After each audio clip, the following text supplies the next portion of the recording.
Have you ever sat in that heavy silence at a family dinner? Here on Women's Life Stories, we retell those moments, honest, everyday, sometimes controversial. Every story is a mirror. Subscribe, join the conversation, and maybe find a little healing. By the time I slid my key into the front door that afternoon, the soles of my shoes were still slick with fryer oil, and the smell of onions clung to my hair.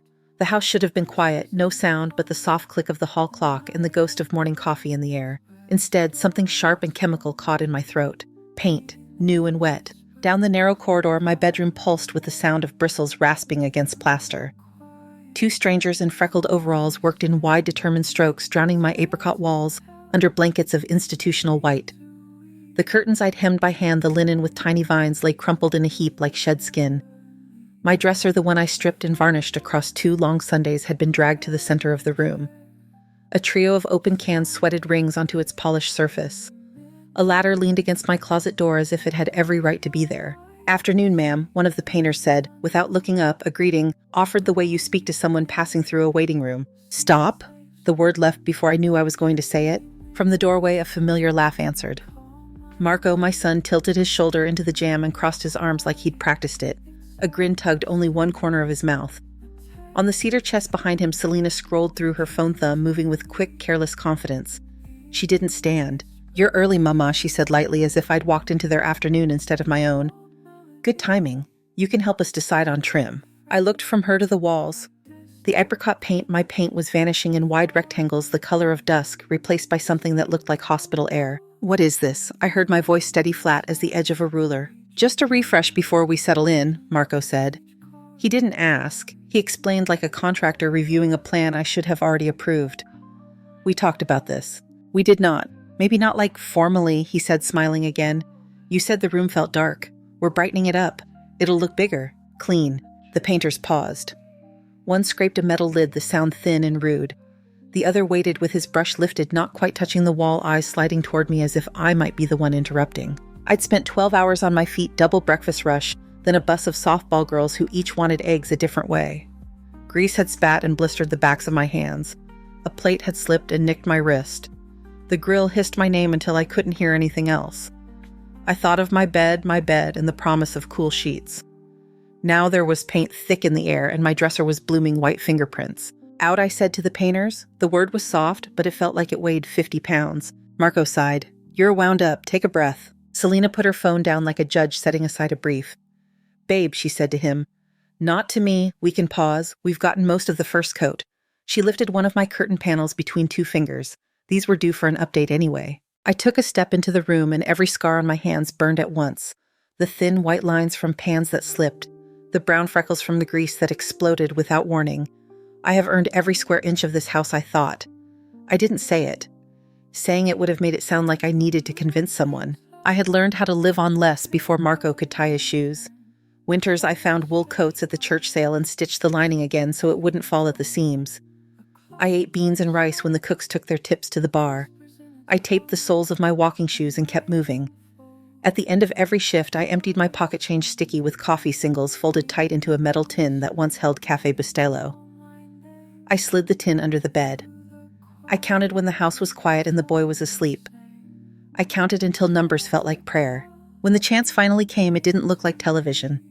No balloons, no confetti. Just a sun-baked 2-bedroom adobe in Martinez Town that had sat too long on a list nobody read. The stucco had freckles like an old face. The porch sagged with a tired kindness. I had run the math so many times I could do it without looking. The price was a number I had carried in my mouth for years and never said out loud. At closing, I laid cash on a desk that smelled faintly of lemon cleaner. My palms were sweating. The agent joked that the bills might grow salt crystals. I didn't laugh. The keys they gave me were heavy and honest. When I walked through the front door for the first time, the house sounded like a seashell hollow, but holding weather inside it. I opened the bedroom window. A red balloon slid along the far edge of the sky and silently vanished. I decided right then what color the room would be. In the paint aisle, I held up swatches until one square matched the soft rind of apricots catching the last light. Not pink, not orange, somewhere warm between. Apricot dusk. I rolled it onto the walls, listening to an old radio on the bureau. 2 coats, then a third, because I wanted the color to carry through winter. Marco came by a lot that first year. His warehouse shifts bent around his life in ways that didn't always bend in his favor. Sometimes he needed $20 to get through a Tuesday. Sometimes he needed more. He always promised to bring it back. I kept the tin under the bed anyway. It wasn't superstition. It was the only saving that had ever worked. Then he met Selena. She visited with a smile that showed all her teeth. She called me Mamita and set her phone on my table face down, which felt to me like a deck of cards placed with care. When she found the coffee tin in the linen closet months later, because yes, I moved it, she laughed like we were sharing a joke. "Apps, Elena," she said, waving her phone. "High yield, this auto transfer that. We'll get you modern." "I've managed," I said. "I know," she said in a tone that meant I didn't. Now the apricot was disappearing 1 square foot at a time. The rollers sang a dry rasp, and the room I had made soft with light was being scrubbed toward blankness. When I reached for the curtains, Selena's eyebrows arched. "Careful," she said. "They'll shed threads." "We're going to go with shears." "We are not going with anything," I said. "This is my room." Marco's mouth tightened as if he'd bitten something too sour. "Mama, don't be dramatic. You said you were thinking about safety. The neighborhood's changing." Selena found a place out west with a gate and 2 parking spots. "Imagine you in a better kitchen closer to us." He gestured with his chin at the painter who resumed brushing. "My kitchen is 6 steps that way," I said. "I can count them for you." He pulled a key ring from his pocket and flipped a hardware store tag around his finger. "I made a spare in case of emergencies," he said, and I watched the word emergencies float in the air between us, like a balloon I couldn't grab. He pocketed the key before I answered. Later, after the painters packed up and promised to be back first thing after Selena drifted through the kitchen opening cabinets and rearranging my spices in the order she liked: cumin here, oregano there. I stood at the sink with my hands buried in suds. I could feel the grit at the bottom of the bowl, feel everything slipping clean in a way that didn't comfort me. From the living room, their conversation lilted through the doorway as if I were in another house. "When we sell," Selena said, "we put that toward a down payment and renovations. We stretch the rest. It's simple math." "We could make it work," Marco answered, already somewhere else, already calculating a future that didn't need me to speak. "They didn't say your bedroom. They didn't say your house." When the lights slid off the cabinets and the counters cooled, they left. I rinsed the last plate and turned off the tap. In the pantry below the stack of dish towels, the old coffee tin still sat. I picked it up and shook it, habit, nothing else. It made a sound like seeds in a dry gourd. I set it on the table and rested my hand on its lid until the skin of my palm warmed the metal. The next morning before my shift, I walked into the bedroom to see the walls in their half state, my color ghosting through the veil of primer. In certain slants of light, the apricot glowed, exactly as it had the day I painted it, stubborn as a memory. I pressed my thumb to a patch that had dried and came away with a pale dust that made me think of flour. In the closet, a paint roller leaned where I'd left it years ago. I had forgotten it until now. I did not know yet what I would do with that. When Marco came by that evening, he didn't knock. The copied key turned in the lock and brought a gust of cooler air with him. Selena followed with a paper bag of takeout she set on the counter like an offering. "We grabbed burritos," she announced. "From the place by the freeway, better than the diner, no offense." She kissed the air near my cheek and moved to the stove opening cabinets like notes she could read only once, then misplacing them. "I want my keys back," I said. "You have your keys," Marco said. He jangled them in his hand. "These are just a backup, for safety. You don't live here." "That's the point," Selena said, smiling with her eyes too. "We're helping you transition, and in the meantime we'll make the space more livable. We already started a list." She set her phone between the salt and the pepper and showed me a screen full of bullet points, paint, floors, fixtures. Sell. Outside, the afternoon slid toward evening, the kind of light that makes everything honest. Inside, plates clicked in their cupboard beds, and the house breathed shallowly. I lifted my hand and saw paint dust collect in the lines of my skin. I blew it away. The particles lifted and vanished, too small to catch. Marco's voice came from the hallway, cheerful and final. "We'll get a good price," he said. "Just imagine it." I didn't answer. I watched the apricot ghost, the new white in slow, stubborn shapes, and listened to the house hold its breath. I woke before the alarm, the bedroom still wearing that half-scrubbed look, apricot softened to a memory under the new white. The house had the hush of a church before the first parishioner. I made coffee and stood at the window with the mug warming my hands, watching the streets slow unfurling, a jogger's bright shoes, a dog nosing the gravel, the milk truck pausing at the corner. When I turned back the roller I'd kept years ago leaned in the closet where I'd found it, patient and dumb as a tool that only knows one kind of work. I took my phone from its place in the fruit bowl and opened the camera. It felt strange to use it this way, to line up the frame like a surveyor instead of a mother.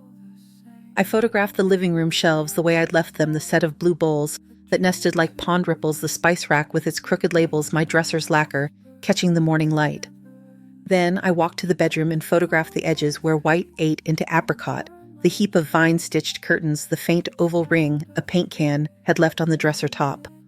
I shot the lock plate on the front door, and the smudges around it I knew were new. Each picture went into a folder I named with the day's date. It was a simple act like rinsing a plate and setting it to dry. I didn't think of it as strategy.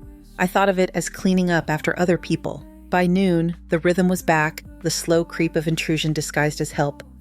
Selena sent a text while I was wiping down the fridge shelves. We're grabbing lunch nearby. Thought we'd swing by. I stared at the hearts until they resolved into nothing. When they arrived, she walked in with a sack of plastic containers that smelled of lime and roasted peppers and set them on the counter without asking if I had eaten. "Look at you being organized," she said, peering into the open fridge as if she were a home inspector. "But we'll get baskets. Aesthetic matters." She slid my pickled jalapenos behind the milk. "You'll see flow improves mood." Marco opened a cabinet, took down a glass, and filled it with water from the filter I'd changed last week. "You should write the date on the cartridges," he said. "You forget sometimes." "I didn't forget," I said. "I changed it on Sunday." "Right?" He said, the word stretched into 2 syllables that let disbelief hang between us without landing. While we ate, Selena reached for my spices and lined them in a ruler-straight parade. Cumin, coriander, oregano, smoked paprika chili. "There," she said. "Now it makes sense." "It made sense to me," I said. The words didn't leave a mark anywhere, not on her face, not in the air. After lunch, they moved from room to room with what I recognized as the energy of deciding for someone. Marco held a hammer the way he'd done before tapping at baseboards, with the head listening for a hollow he wouldn't know how to fix if he heard it. Selena measured windows with her phone's app and told the screen the numbers as if that made them more real. I followed at a distance, gathering the small out-of-place things they dropped in their wake, a used napkin left on the arm of the couch, a rubber band abandoned on the dresser, the invisible strand of expectation that clung to everything they touched. That evening, when the house had quieted and the shadows seamed the corners, I sat at the kitchen table with a notebook. The paper was printed with lemons around the edge, a cheerful border I'd never paid much attention to. I wrote the date. Then I wrote Selena rearranged spices. Marco used key without knocking. Painters covered apricot with white half. Each period felt like a tack in a wall, something for other facts to hang from. I taped the receipt from the filter cartridge beside the entry about the water, drew a box around it, and wrote Sunday in blue. The following afternoon, they returned with the painters. Selena walked straight to the bedroom to check the drying walls, and Marco moved through the rooms with a grocery bag. He emptied it onto the dining table hooks, labels, a roll of painter's tape, a cheap digital thermometer still in its blister pack. "I want a monitor," he said. "Old houses do weird things with heat. Could be why you're not sleeping well." "I sleep fine," I said. He peeled a label from its backing and stuck it to the sugar canister, then wrote sugar, as if I had never learned the word. He held the pen a little too tight. The letters went fat on the ends and thin in the middle, a nervous script. Selena stood in the doorway and took a picture of the half-white bedroom. "Progress," she announced. "This color photographs so much better. The apricot casts everything yellow. It's dated." "I dated this house when I signed for it," I said. She smiled with most of her face. "Don't be sentimental. New is clean." That night I called Ray. He had wired half the neighborhood back when he carried a ladder on his truck every day and could find a short without turning off the light. Now he was retired, but his hands still moved like a man who knew where current went. "They're using a copy?" he asked, after listening without interruption. "Yes." "And they walk in like it's the grocery store?" "Yes." "Change your locks," he said, "before they change them for you." "I don't want a scene. You don't need one. You need a locksmith on a weekday morning and a receipt with your name on it. You call me. I'll be there." We hung up. I sat with the phone in my hand until the screen went black and my face disappeared from it. The house made its nighttime sounds, expanding wood, the long breath of the swamp cooler, a car in the distance shedding music like dust. And then it went quiet enough that I could hear my own pulse. At dawn the next day, the locksmith's van rolled into the driveway, while the sky was the blue of dishes I've kept too long. Ray arrived a minute later with a thermos and that deliberate way of standing that made anyone nearby pay attention without knowing why. The locksmith, a thin man with careful eyebrows, worked fast, setting his tools on a towel, as if the front step were a counter and the lock a watch. He unscrewed the old cylinders and dropped them into a plastic bin with others that looked like teeth. He fitted the new cores with the small, smooth clicks of a habit. 2 keys, he said when he was done pressing the cold shapes into my palm. "More if you want. Keep the invoice." "I'll take one," Ray said, and I nodded. He slipped it onto his ring without ceremony. I walked the perimeter of the house, turning each lock, listening to the new sound of them. A sound I didn't know I missed until it returned. The back door. the shed. The front deadbolt that had always needed coaxing now slid into place with a dignified thunk. I stood in the doorway and felt not triumph, but alignment, as if something in the air had resumed its correct position.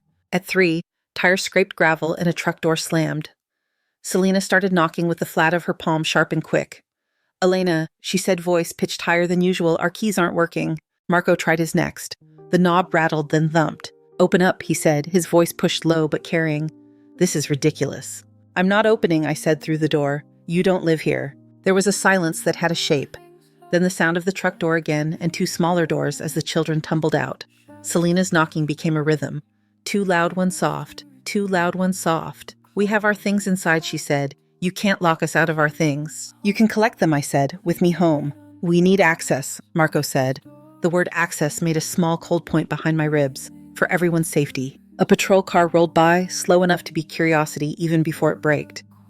The officer inside watched for a heartbeat, then put the car in park and came up the path, hand resting near his radio, not on it. "Afternoon," he said. "What's going on?" "She's locked us out," Selena said, breathless. "We've been helping her. We've been staying here." The pronoun did a lot of work. "It's my house," I said. The officer looked from one face to another, the way someone checks the sky to see if rain is real or an illusion. "Do you have proof of residency?" he asked me. "I have proof of ownership," I said. I went to the drawer where the envelope lived and brought it to the door. I stood with my body blocking the opening and handed out the deed and my driver's license across the threshold. He studied the paper. His lips moved with the habit of a reader who mouths the important words to give them weight. "Elena Martinez fee simple lot block." He looked at my license, then at my face, then at the house as if the house itself might confirm me. "All right," he said. He turned to Marco and Selena. "She's the owner. That means she decides who has keys and who doesn't." "We're family," Marco said, as if that were an ordinance. "Family's not a lease," the officer said without malice. "If you've got personal items inside, she can allow you to retrieve them. I'll stay while you do." Selena laughed, a sound that wasn't humor. "This is absurd." The officer kept his gaze on neither of us, which felt fair. "Do you want them to collect their things?" he asked me. "Yes," I said, "while you're here." I opened the door for the officer first, then for the others. The children pressed in with their backpacks low on their shoulders, eyes everywhere. Selena went straight to the bedroom and started pulling dresses from the closet, their hangers clacking like teeth. Marco held a cardboard box and moved briskly, sweeping up items that weren't his until the officer cleared his throat. "Yours only," he said. Selena muttered something that rhymed with control, and I stood with my back to the stove, watching the path their feet wore into the rug by the entryway. Ray appeared at the side gate and took up a place near the fence with his arms folded. He nodded once when our eyes met and stayed exactly where he was, a post no wind could lift. They carried the boxes out in 3 trips. The officer followed them each time, returned, and waited without speaking. On the last trip, Marco took the framed photo from the hallway table and stared at it for a second. It was the one taken in front of the adobe on the day I got the keys, a neighbor's snapshot, the colors washed and soft. He set it down again, not where it had been, but near enough to pass for careful. At the door, he turned back, an expression on his face, like he'd tasted something and couldn't decide if it was bitter or just strong. "You don't have to make it like this," he said. "I didn't," I said. "I made it like a house." He exhaled through his nose and looked at the officer, at Ray, at the children already in the truck. He opened his mouth and then shut it. Selena stepped past him. Her perfume trailed behind her, a sweet that clung too long to the air.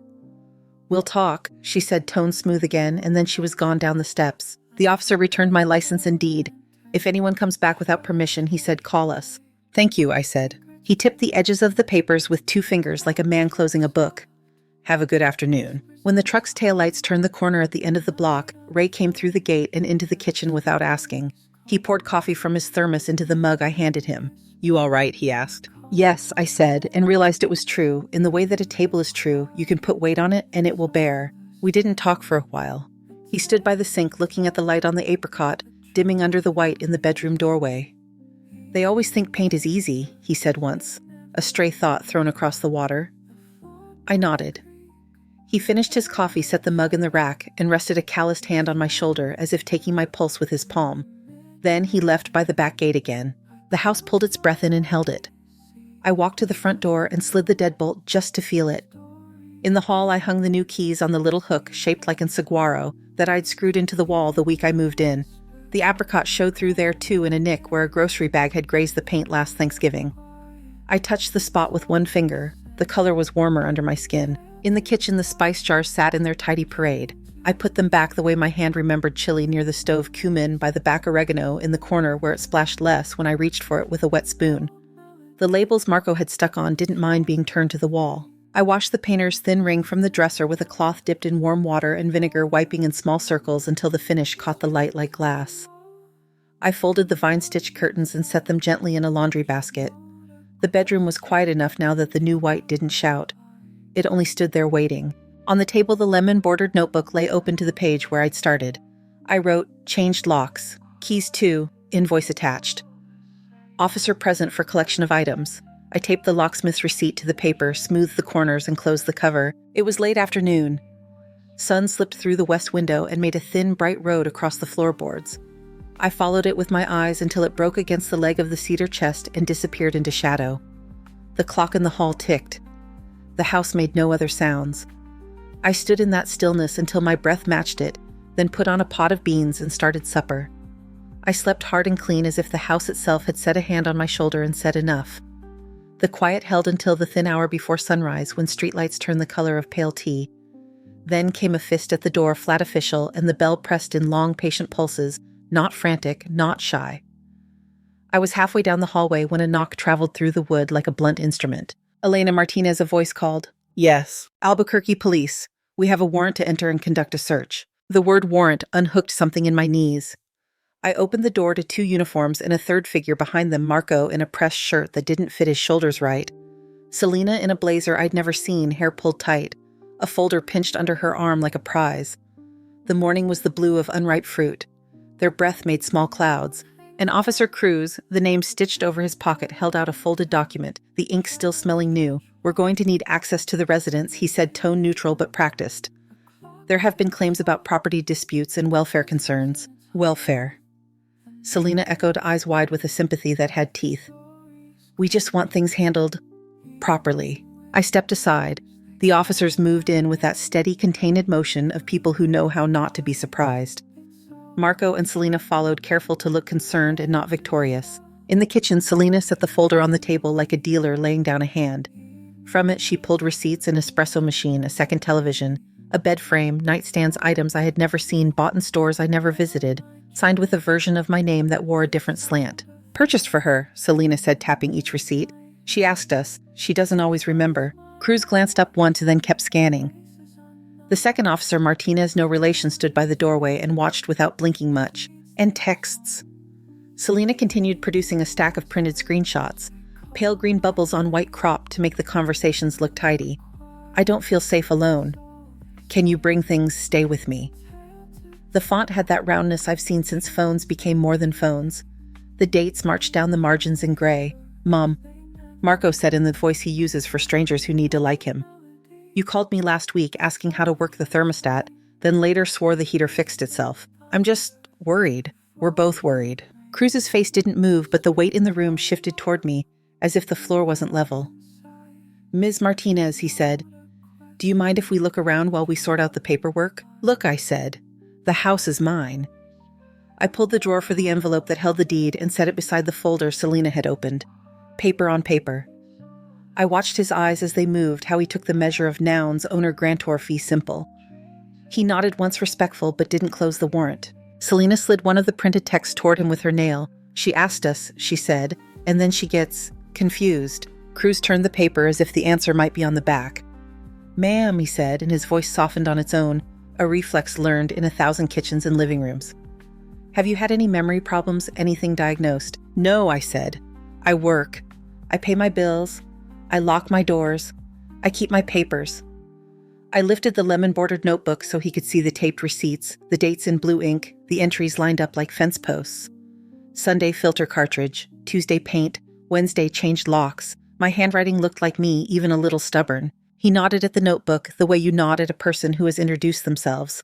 But the printed bubbles sat bright as candy between us, and my voice felt too ordinary to compete with a screen's clean certainty. Selena let the quiet hang, then reached for her phone. "We're not alarmists," she said, the tone calibrated. "But she called me at 2 a.m. last week, said the back door was open when it wasn't. I have the call log." She turned the screen toward Cruz. Green circles, timestamps. A neatness that mimicked truth. The house seemed to tilt. The apricot behind the white at the bedroom doorway felt like someone I could no longer call. Before the tilt became a slide, there was a shuffle at the threshold and then raised knuckles on the frame, 3 gentle taps. He leaned in hat where a hat would be eyes, flicking once across the room to count faces, then resting on me. He wasn't needing permission to enter, he was checking whether I wanted him to be seen. I did. "Morning," he said to the officers. "Neighbor, Ray Ortega." He held his hands where they could see them and stepped just inside. Elena called me. His voice had no other decoration. A moment later, a woman followed him in. Gray suit, low heels that made no sound. A leather case that had the wear of something used daily, not displayed. She had one of those faces that looks plain until it registers everything. Ray's eyes met mine. "This is Ms. Valdez," he said. "Carla. Counsel," she added, and the word spoken simply changed the air like the first gust before rain. Cruz glanced at the warrant as if to see if it addressed this, found nothing, and didn't object. Martinez watched her with that polite stillness cops save for people who might belong in a courthouse. Carla placed her case on the table without asking for room, and the folder Selena had arranged skittered an inch to make space. Carla opened the case, produced a small scuffed magnifier, and a flat device that looked like a pocket calculator had married a scale. "May I?" She asked the air, and no one said no. She set one of the printed text pages under the magnifier. "You printed these from which device?" she asked, not looking at Selena. "From my phone," Selena said, "and some from his." Carla tapped a corner with a capped pen. "Cropping artifact here," she said for the officer's benefit. "See the rounded corner. iOS uses a slightly different radius on message bubbles depending on sender and OS version. This is a generic skin." Selena laughed a small, breathy laugh. "Are we critiquing aesthetics?" Carla didn't reward that. She took Cruz's card, tapped the number into her device, and held it next to the page. "Carrier timestamp drift," she said. "Your printout shows 2:07 a.m., but T-Mobile logged the call at 1:07 Mountain Standard. Also, these fonts note the punctuation spacing. Not Apple, not Google. A template." She slid the next page under the glass, pointed to the header. "No message IDs. If you'd exported from a phone or backup, we'd see thread metadata. And this gutter here, see how the left margin eats into the first letter? That's an app overlay." Martinez leaned in slightly closer interest, breaking the stillness of his face. "You're sure?" Carla finally looked up. "Sure enough that a judge would ask where you got these. And sure enough to advise my client to press the issue if you consider them."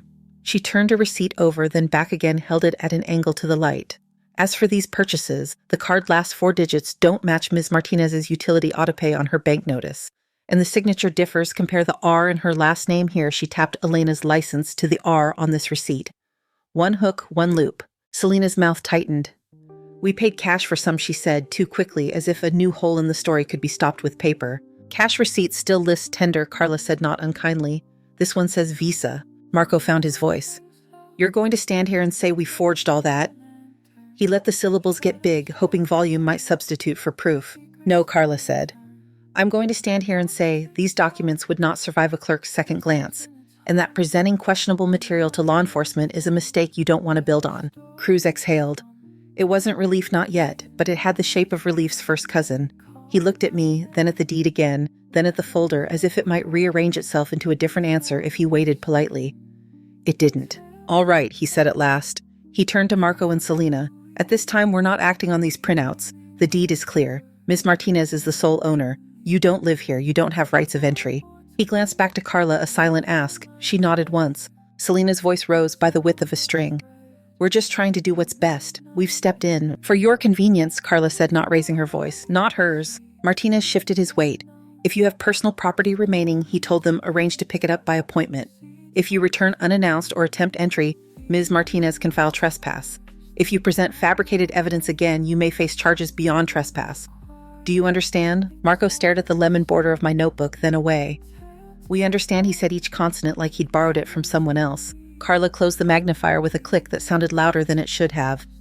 "I'd like to document this moment for the file," she said, producing her phone.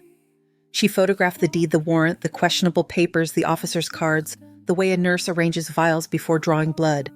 She asked Cruz to state the date and time. He did. She asked me to state my name and address. I did. She asked Marco and Selena to spell theirs. They hesitated just long enough to mean something. "Last item," Carla said, softer now, turning to me, so that I could hear the next words first. "We'll want to set boundaries that are readable from a distance."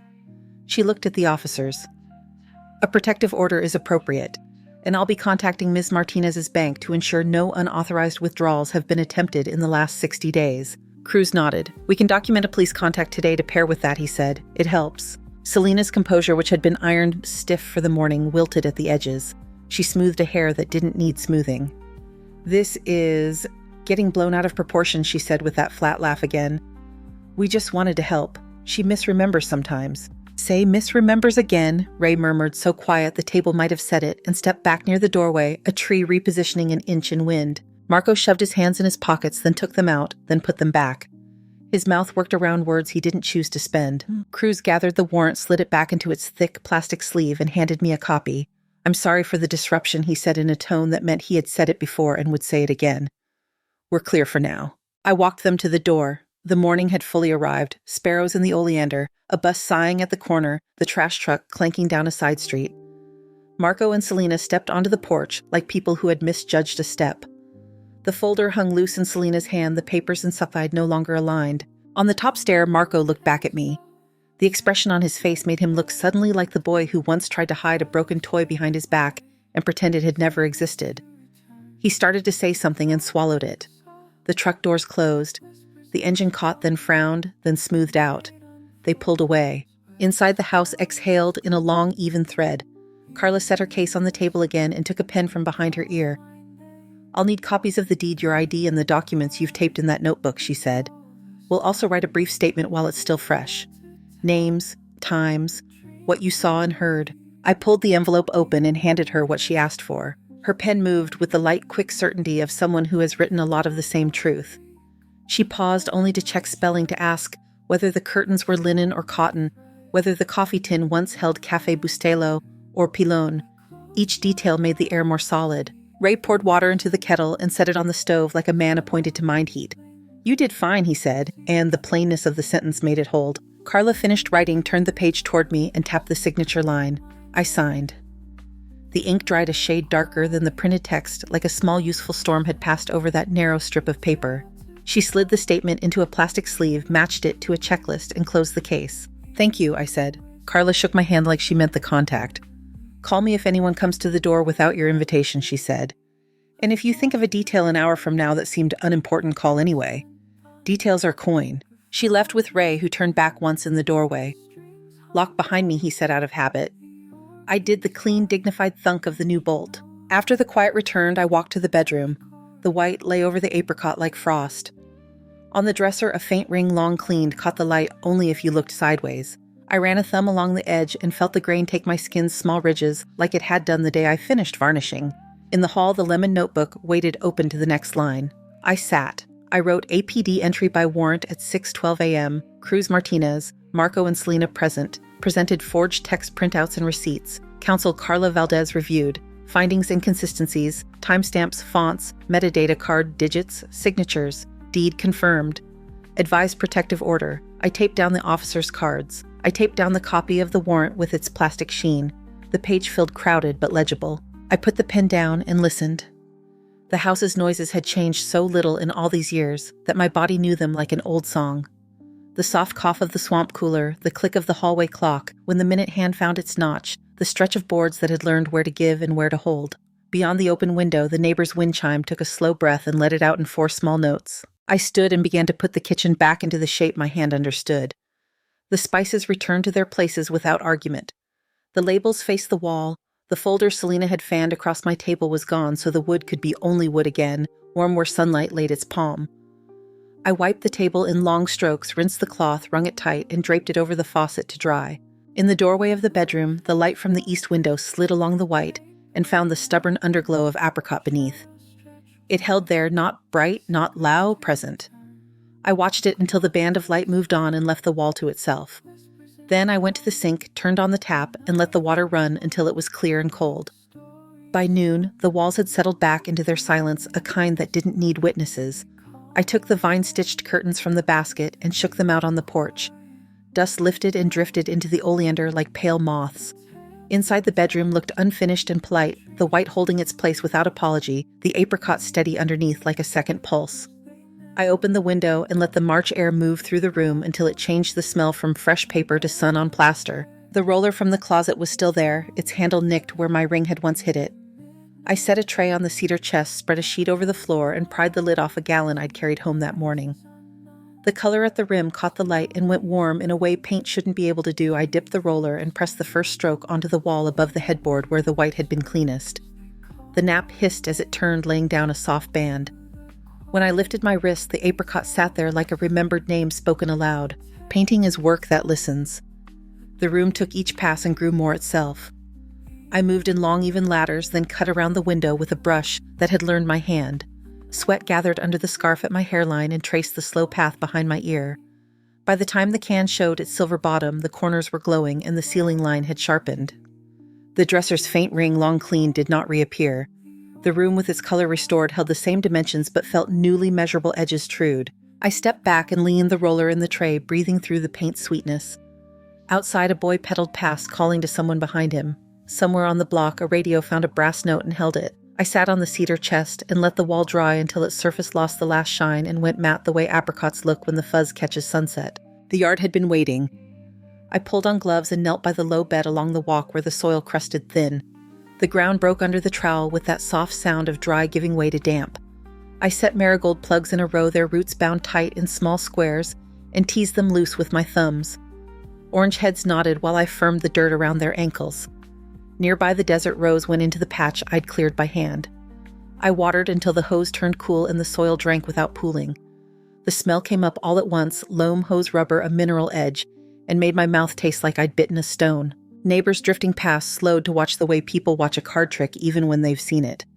Mrs. Ortiz from 3 doors down raised a hand and pointed to her own marigolds, fuller, older patient.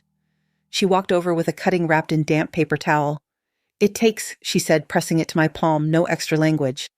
I set it to one side of the bed, a small promise waiting to root. Ray arrived after the light tilted, no ladder, no toolbox, just himself, and that thermos he believed made better coffee than mine. He stood with his hands on his hips and looked at the wall from the doorway without crossing in. "There she is," he said. He didn't mean the paint. I poured us both coffee in mismatched mugs and we sat on the steps. People walked their dogs and counted their steps and nodded. The street wore its regular afternoon delivery vans, the clap of a screen door that never wanted to shut, a magnolia dropping one slow petal at a time into someone else's yard. Ray told a story about a breaker panel he'd once found hidden inside a kitchen cabinet like a stowaway. I told him about the softball team and their eggs. The talk fit into the day where it needed to. When it wasn't needed, the day held on its own. Inside, the kitchen had returned to its intelligence. The spices stood in the places my hand reached for without speech. The lemon-bordered notebook lay open on the table, a corner of the locksmith's receipt crisp against the paper. I slid a clean page under the clip and wrote painted bedroom walls. Apricot dusk, 2 coats. Garden marigolds and desert rose set. Received cutting from Ortiz. Then I closed the cover like closing a cabinet door and felt the click of it settle me. The envelope with the deed went back to the drawer. This time I took out another, thicker envelope, the kind that had gathered other papers over the years. Insurance notices, copies of the boy's birth certificate, the small stack of tax returns that never failed to smell like stale air. I laid them in a neat column and folded a lined sheet once across, then again to test the weight of it. The pen left a small scratch when it found the paper's fibers. I wrote slowly. Names first, then numbers, the address in its proper order. I wrote the words that placed objects against the world lot block line boundary, and the sentence that said where the house would go when I no longer walked its floors. The name of the shelter in Bareilles looked right in ink. I printed it a second time to be sure my hand meant it. I added the phone number for a woman I'd met once at the thrift store when she was looking for baby clothes, and found only plates. She'd told me without quite telling me how a door can mean more than weather. I read the pages upright and then sideways the way you check a cake for doneness. The lines held. I clipped the stack and slid it into a new envelope, one without a thumb-smudged flap, and addressed it in a careful block. I set it next to the fruit bowl. It sat there like a square of shadow. Evening moved over the rooms one after another. The hall clock kept its small, stubborn rhythm. The swamp cooler clicked once and ran and then stopped. The bedroom held its color without effort, a wall breathing. I unfolded the curtains and fed them through the rod, letting the hems kiss the baseboard by a finger's width. When I drew them close, the fabric took the light and made it slow. The room didn't change shape, it changed weather. Fool. I cooked with the window open, beans finishing rice, letting off steam. The spoon found its old rattle against the pot's rim. I set one plate and ate without reading anything or checking anything. After I washed the plate, stacked it where it lives, and wiped the counter with a towel that had the good rough left in it. Ray knocked once and let himself in with the key I'd pressed into his hand. He held up a letter-size form that had a courthouse smell even before I touched it. "Carla dropped this at my place," he said. "Said to tell you she filed what she planned to file. This is a copy for you. I read until the words arranged themselves into sense names, dates, prohibitions that knew how to stand between bodies. I put the form under the lemon notebook, not quite hidden, not demanding attention. Ray glanced toward the bedroom. It does something to the light, he said, and didn't say what. He set his key back on my hook, shaped like a saguaro, and left closing the door with the care of a man using someone else's best pot. When it was just me. Again, I walked the rooms the way you count stitches to be sure the hem will hold. Front door lock turned. Back door lock turned. Shed key checked. I drew my fingers along the edge of the dresser and felt the varnish carry the oils from my hand forward a fraction. In the closet, the roller leaned clean in the tray spent for the day, and the brush waited with its bristles smoothed in a sleeve of paper. I took the envelope with the neat block letters and slid it into my bag, beside my wallet and the small tin I no longer need but cannot throw away. The tin's lid rattled once, a sound like a table leg settling. In the bedroom, the last of the sun went thin, and then thinner, the apricot lifting it as gently as a palm lifts a coin. I lay down on the bed and watched the curtain's stitched vines turn from green to shadow. The house hummed at its usual volume. I knew where the floor would creak if I crossed to the window. I knew where it wouldn't. I set my hand on the coverlet and felt the fabric's grain against my fingertips. The clock ticked in the hall, then ticked again. I closed my eyes and let the color behind my lids be the same as the wall. Thank you so much for listening to today's story. If this story resonated with you or made you reflect, I'd love to hear your thoughts, so feel free to share them in the comments below. And don't forget to like, subscribe, and hit the notification bell so you won't miss the next story. I'll see you next time as we continue exploring more journeys and lessons together.